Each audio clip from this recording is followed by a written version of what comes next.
shoot. Okay. That. Well, that would make a good opener, honestly. Like you open with the bang. No, I want y'all to see the Godzilla. But no, don't fall again. Is that enough? Because I really want to brag about this. This is like my favorite, like one of my favorite things that I own. It's Godzilla fighting King Ghidorah.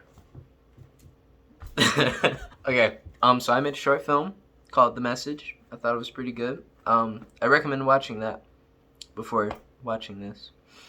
Or if you just want to be a freak, watch this first. I don't mind. But yeah, I think what I want to do going forward with films and short films, I want to be able to kind of critique myself, see things that I can improve on, see things I can work on. No, not in a way that's like demoralizing, like, dude, you can't make a film. Just like, oh, okay, this is something I learned making this. This is something I want to improve on, just so the next one is 10 times better. And so I compiled a list. That's what I'll be looking at. You'll see my eyes avert from your gaze to look at my...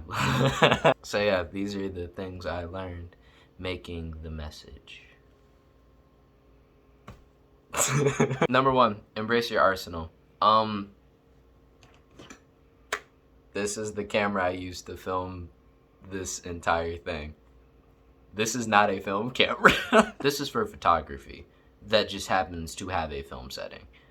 But I don't know, I made it work. So it's like you don't need expensive equipment to make something good. Before I even got with this, I was making films on this phone. Or was it the old one? It doesn't matter. I was making films on the phone. So, get out of your comfort zone. So I'd say, try to experiment.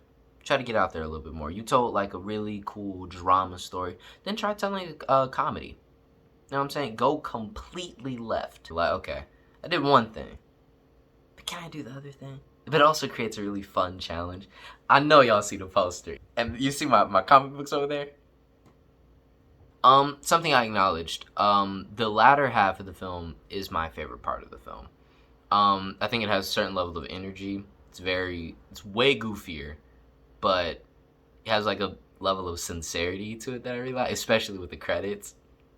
Those credits are great. I love me a good end credit scene, and I think I did a really good job. But something to keep in mind, I would like to try to maintain, if not that same level of energy, like a consistent entertainment level.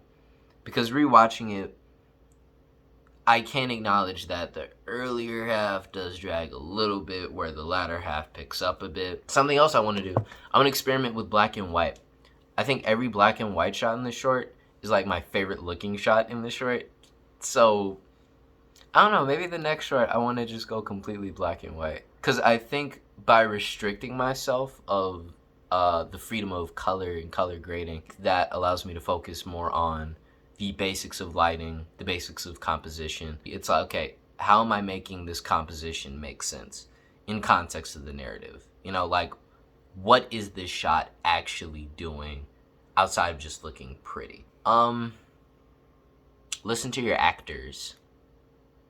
Yeah, I remember on set, Reggie was like, dude, is this boring? And I was like, is it? I was in one of the behind the scenes where we're rereading and redrafting and just like piecing together a more concise, but I think equally as potent vision. Sorry, a more potent vision. But we wouldn't have got that if Reggie just didn't speak his mind. So if an actor has something to say, just be open to listen to it. But it also comes with surrounding yourself with people who will be honest with you. Don't surround yourself with yes men. That might fuel your ego, but it's going to deflate your artistic potential. Get multiple versions of the same scene at different angles. Okay? Actually, I wasn't even looking at you the whole time. I was looking to this side. Now I'm looking at you directly. Because I want you to know how serious I am. It's so effective in the edit because you have so much more to work with now. Come prepared. I'm saying this to you, but I'm mostly saying this to myself. I wasn't that prepared when it came to this. Most of this was improvised with the shots and the look of it all. That's something I would like to get better at. I would like to create a fully finished script and I want to just shoot that.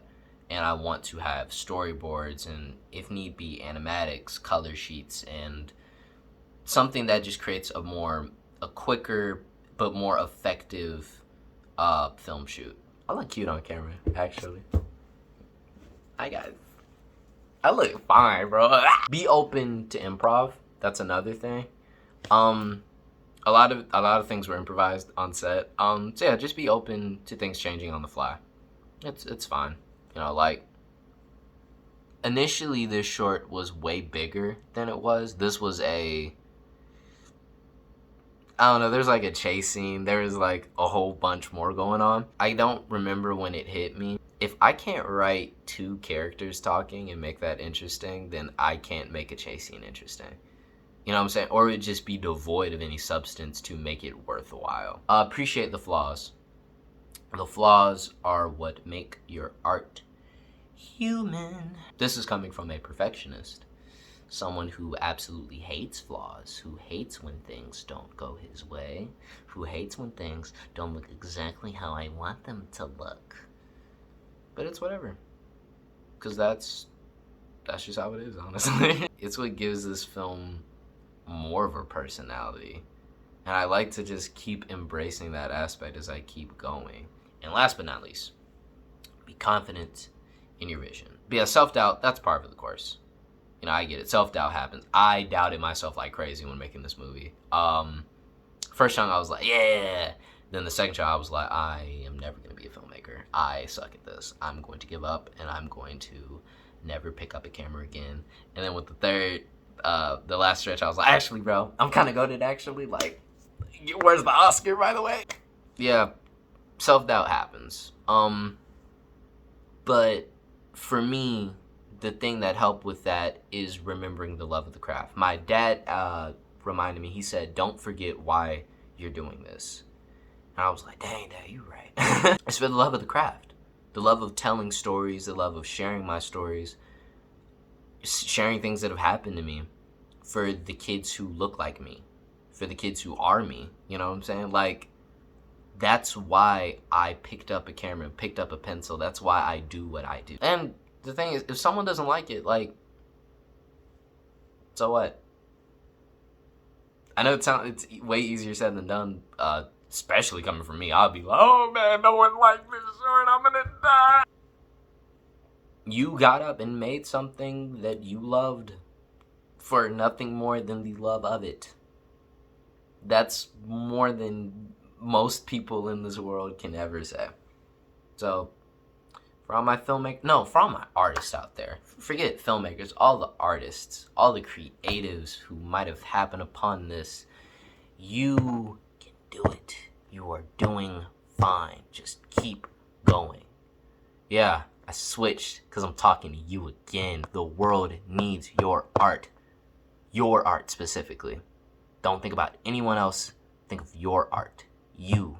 We need you. But I also have some audio cues, not some audio cues, I have some videos of Reggie giving me a few of the things that he's learned making the message, so I'm going to play some of that, and yeah, so here's that. Yo, man, it's your boy Reggie, you know what I'm saying? The message is coming. It's coming soon, bro. It's coming soon. Oh my, I'm so excited. Look, I tell you what, I learned a lot during this process, man. I had a whole bunch of fun, but I also learned a lot. For one, I learned that acting is a little harder than I thought it would be, especially on a set. See, I've done plays before, but acting on a set is a little different than being in a play, for me personally. You know what I'm saying? Ooh, and there's one other thing that I did learn, that the team that's around you determines how quality your work is. So, like, if I ain't have the connection that I have with Malcolm, like, that's my bro. That's my little bro. So, we was able to challenge each other on different types of decisions and things on the script to where we could actually accept these changes, because it's like, it might be for the betterment of the film. Just off the fact that we trust each other. You know what I'm saying? So, throughout that whole process, it's all about the trust thing. You gotta trust your castmate. You gotta trust your director. As long as y'all trust each other, it's great. You know what I'm saying? Y'all can make crazy work. Telling you. And this one is because of Malcolm, and it's also because of throughout the career of my acting journey. Maybe I might want to do some directing or cinematography in the future, but just from seeing Malcolm in this short film and how he was processing all of this, directing and cinematography, man, it takes a lot of patience. I gotta tell you, it takes a lot of patience, like figuring out where the shot's gonna be at, figuring out how your actor's gonna move, and how he's gonna, display these emotions to where it's satisfying. It takes a lot of patience, man. It takes a lot of patience. Whilst also the director, being Malcolm, is also in this movie. Yep, I got the utmost respect for that guy, man. But yeah, I'm just taking notes, just in case I might want to, do some directing in the future. Not now. But yeah, But yeah, man, you know what I'm saying? The message coming out soon. I'm so ready. We here, man. Oh my, yo. I'm ready for y'all to see it. That's all I gotta say. I'm out. Peace. Okay. I had to re-record. I had to re-record this okay, crap. Okay, we're doing this again. I had to re-record this 3 times because they just didn't do Reggie. They just didn't do him the proper justice he needed. But it's weird because even this day, I don't even know if that's going to fully articulate just how much this dude has done for this production. I talked about it a bit on my Instagram story, but dude, this dude really, really changed the trajectory of this entire thing. This project would not exist without his honesty, his input, his just his acceptance of change. He was never so tied down to it where it's oh, it has to be this way. It was well, I mean, if we are gonna do it like this, why don't we do it like this, or why don't we do it like that? He had so many awesome ideas working in tandem. Just man, and it just meshed so well, and the vibes were great. And we would laugh, and we'd just talk about music, and we just vibe, and I literally could not ask for a better actor to work with on my projects, and I'm praying that I get to work with this man again and again. Yeah, this dude rocks. So again, I don't even know if that fully gives this man his flowers, but I'm at least gonna try. So yeah, that's all I have to say. Thank you for watching, taking the time to listen to both of us talk. And yeah, we will see you on the next one. Bye-bye. Love y'all.